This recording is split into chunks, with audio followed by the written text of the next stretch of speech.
এইভাবে একবার বাসভূষা মিষ্টি বানিয়ে দেখতে পারেন, খেতে দারুণ লাগে, মুখের মধ্যে দিলেই মিলিয়ে যায়। এত সহজ রেসিপি, তারপরেও যে এত টেস্ট হয় সেটা না খেলে বিশ্বাসই হবে না। তাহলে আসুন শুরু করি। এই মিষ্টি বানানোর জন্য সবার প্রথমে আমাদের লাগবে 1 কাপ সুজি। এখন সুজিগুলোকে মিক্সিং জারে দিয়ে গুঁড়ো করে নিতে হবে। সুন্দর একটা ফ্লেভার আনার জন্য 4টি এলাচ, আর মিষ্টির জন্য এখানে দিয়ে দিচ্ছি 4 চামচ চিনি। চিনিটা পরে আবার দেব, এখানে 4 চামচ এখন দিয়ে দিলাম।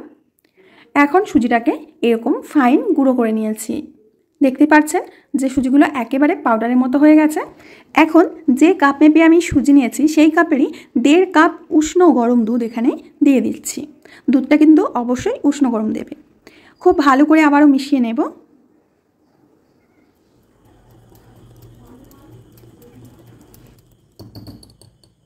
এখন এর মধ্যে দিয়ে দেব ড্রাই কোকোনাট পাউডার। তোমাদের কাছে যদি ফ্রেশ নারকেল কোড়া থাকে তবে সেটাও দিতে পারো। এখন দিয়ে দেব স্বাদ মতো লবণ। সমস্ত কিছুকে আবারও ভালো করে মিশিয়ে নেব।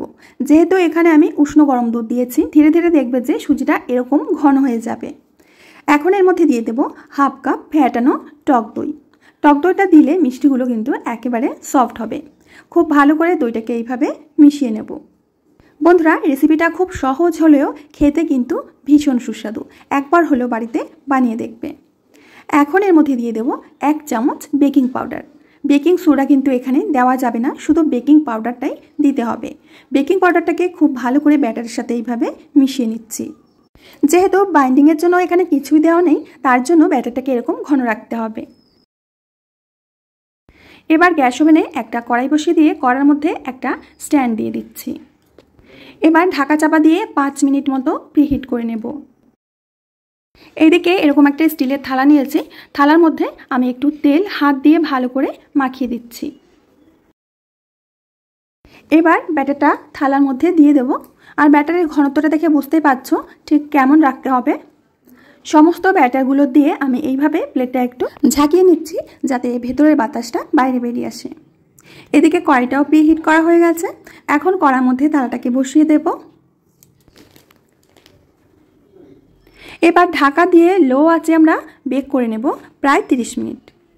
30 মিনিট পরে আমি তোমাদের দেখিয়ে দিচ্ছি, ওপরটা কিন্তু অনেকটাই শুকিয়ে গেছে, এরকম একটা কালার চলে এসেছে। এবার একটা কাঠি দিয়ে আমি একটু চেক করে নিচ্ছি। এটা কিন্তু খুব ভালোভাবে বেক হয়ে গেছে।